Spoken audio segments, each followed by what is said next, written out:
On t'a dit que la gentillesse était une force. Mais la vérité, c'est que sans protection, elle devient une faiblesse. Tu crois que les autres traiteront les gens comme toi tu les traites. Mais le monde ne fonctionne pas ainsi. Il ne regorge pas d'âmes semblables à la tienne. Il regorge d'opportunistes, des prédateurs au sourire poli, des manipulateurs aux yeux doux. Et toi, parce que tu ne peux pas imaginer exploiter quelqu'un, tu ne vois pas quand on t'exploite. Tu es devenu la cible idéale, non pas parce que tu es faible, mais parce que tu es transparent, prévisible, sûr. Machiavel l'avait déjà compris. La nature humaine, lorsqu'elle est poussée dans ses retranchements, n'est pas noble. Elle est calculatrice. Alors non, ce n'est pas un appel au cynisme, c'est un appel à l'intelligence. Arrête de servir ta bonté sur un plateau d'argent. Apprends à lire les gens. Apprends à voir ce que cache un sourire. Apprends à comprendre que l'amour n'est pas le respect. Tu n'étais pas seulement gentil, tu étais affamé d'approbation. Tu ne cherchais pas l'amour pur. Tu cherchais cette validation discrète, ce hochement de tête qui dit « Tu es bien, tu appartiens ». Et alors, tu as commencé à lisser toutes les arêtes de ta personnalité. Tu es devenu poli, prévisible, effacé. Tu as appelé ça la bonté. Mais en réalité, tu étais en train de disparaître. Parce que le monde n'est pas gouverné par les aimables. Il est gouverné par les imprévisibles. Quand tu veux être aimé à tout prix, tu deviens tendre là où il faut être acier. Tu pardonnes quand il aurait fallu tourner le dos. Tu souris là où il fallait te taire. Et le monde ne te voit plus comme un homme à respecter. Il te voit comme un homme à utiliser. Machiavel le disait, il est plus sûr d'être craint qu'aimé si l'on doit choisir. Il ne t'appelait pas à la cruauté. Il t'appelait à comprendre la nature humaine. Les hommes ne suivent pas ceux qu'ils comprennent trop bien. Ils suivent ceux qu'ils ne peuvent pas totalement prévoir. Depuis l'enfance, tu as cru au mensonge que la bonté serait toujours reconnue, qu'en restant loyal, patient, honnête, le monde finirait par t'élever. Mais regarde autour de toi. As-tu été récompensé pour ta droiture? Ou as-tu regardé d'autres, moins bons mais plus rusés, grimper pendant que toi tu attendais?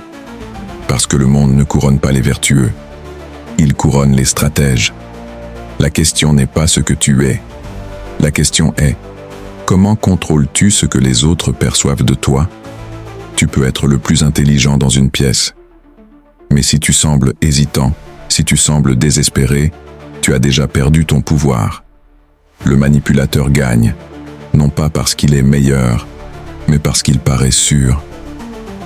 Le naïf perd, non pas parce qu'il est faible, mais parce qu'il paraît transparent.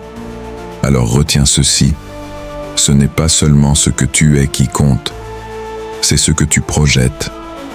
As-tu déjà vu quelqu'un de bien moins compétent que toi te passer devant, simplement parce qu'il avait l'air du rôle? Pas parce qu'il savait plus, pas parce qu'il travaillait plus, mais parce qu'il avait compris l'art de l'apparence. Machiavel l'avait dit, il n'est pas nécessaire d'avoir toutes les vertus, mais il est nécessaire de paraître les avoir. Tu crois que c'est de la tromperie, mais ce n'est pas du mensonge, c'est de la stratégie. Aux yeux du monde, tu n'es pas ce que tu es ce que tu sembles être.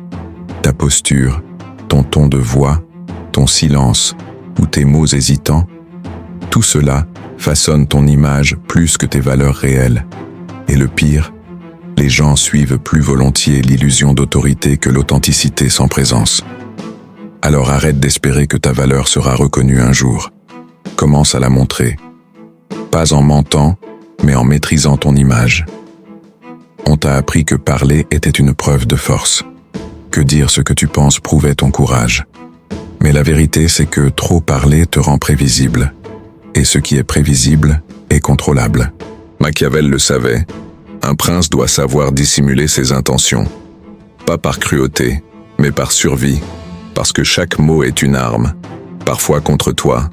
Réfléchis. Combien de fois as-tu trop expliqué? Combien de fois as-tu révélé trop vite pour que cela se retourne contre toi? La vérité, c'est que dans un monde qui observe, celui qui contrôle l'information contrôle la partie. Et le silence crée du mystère. Le mystère crée du respect. Parle moins.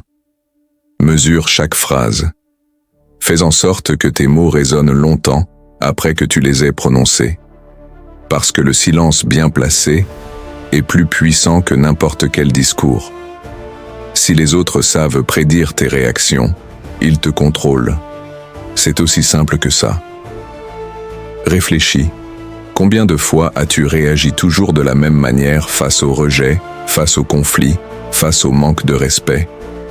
Et combien de fois cela a-t-il permis aux autres de jouer avec tes émotions, de te manipuler sans effort, simplement parce qu'ils savaient exactement sur quel bouton appuyer? Mais l'instant où tu deviens imprévisible, tout change. Quand ils ne savent pas si tu vas rester ou partir, pardonner ou disparaître, répondre avec calme ou avec indifférence glaciale, l'équilibre s'inverse. Ils hésitent, ils doutent. Et ce doute, c'est ton avantage. Les gens ne craignent pas la cruauté. Ils craignent l'insondable. Le sourire dont on ne sait pas l'intention. Le silence qui cache une décision inconnue. L'homme qui ne réagit pas comme prévu. L'imprévisibilité, ce n'est pas le chaos. C'est le mystère calculé. Parce que quand ils ne peuvent pas prévoir ton mouvement, ils ne peuvent pas s'y préparer. Et quand ils ne peuvent pas s'y préparer, tu commandes le jeu. Tu crois que ta valeur est dans ta présence constante. Que répondre vite, être disponible, être toujours là prouve ton importance. Mais c'est faux. Trop de présence tue le respect. Trop de disponibilité t'efface. Machiavel l'avait compris. Trop de familiarité engendre le mépris. Quand on te voit trop, tu deviens ordinaire. Quand on peut toujours compter sur toi, tu deviens acquis. Et ce qui est acquis n'est jamais apprécié. Mais regarde ce qui se passe quand tu te retires, quand tu n'es plus celui qui répond le premier, quand ton absence se fait sentir. Soudain, ton silence devient une question, ton temps devient un privilège, tes mots une rareté. Ton absence crée de la valeur, là où ta présence permanente l'effaçait. Les figures les plus puissantes ne se montraient pas partout. Elles choisissaient leur moment. Et quand elles parlaient, le monde s'arrêtait pour écouter. Ce n'est pas de l'isolement, c'est de l'élévation. On t'a dit, exprime-toi, laisse sortir tes émotions. Mais chaque réaction que tu offres est une fenêtre sur tes faiblesses. Et ceux qui veulent le pouvoir observent. Parce que le jour où tu perds ton sang-froid, tu perds aussi ton avantage. Machiavel ne prenait pas l'absence de sentiments, il prenait la retenue. Il savait que l'homme gouverné par ses impulsions ne gouverne rien. Pense à la dernière fois que tu as explosé. Qui avait le contrôle à ce moment-là? Pas toi, mais celui qui avait provoqué ta réaction. Et voilà pourquoi le contrôle émotionnel est une arme. Le calme, en pleine tempête, ressemble à du leadership. Et le leadership attire toujours le respect. Ne leur donne plus ton sang, ton feu, tes nerfs. Respire. Contiens. Souris si tu dois. Mais ne laisse jamais voir tes failles à ceux qui s'en nourriraient. L'homme qui reste centré quand tous vacillent devient celui que tous observent et celui que tous respectent. Dans un monde obsédé par la vitesse, tout le monde veut réagir, tout de suite. On se précipite par peur de perdre l'occasion.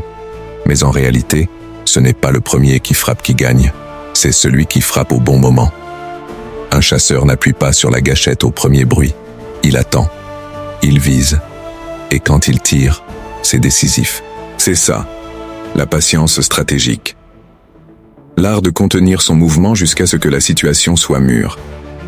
Les hommes impulsifs dépensent leur énergie pour rien. Mais celui qui attend dans le silence, qui observe, qui sait retenir son feu, devient celui que tout le monde redoute. Parce que son calme n'est pas de l'indécision, c'est de la préparation. Et quand il agit enfin, il frappe avec une précision que personne n'a vu venir. Voilà pourquoi ta gentillesse n'a jamais suffi. Voilà pourquoi vouloir être aimé ne t'a jamais élevé. Tu n'étais pas faible. Tu étais sans stratégie. On ne t'avait jamais appris que le silence pouvait être une force, que l'absence pouvait créer du poids, que l'imprévisibilité pouvait protéger mieux que la confrontation.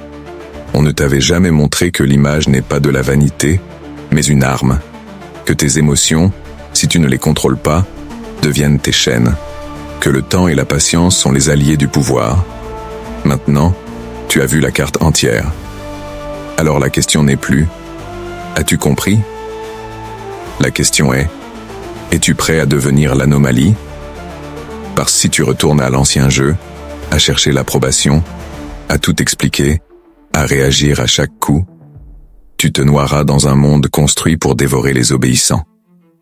Mais si tu choisis d'agir autrement, de te rendre moins lisible, moins accessible, moins contrôlable, alors tu ne joues plus seulement dans la partie. Tu commences à la commander. Alors je te demande, quelle stratégie appliques-tu dès aujourd'hui? Quelle habitude cède sa place maintenant pour ne plus jamais être utilisée? Écris-le ci-dessous. Je lirai chaque mot. Parce que ce n'est pas une simple vidéo. C'est un mouvement.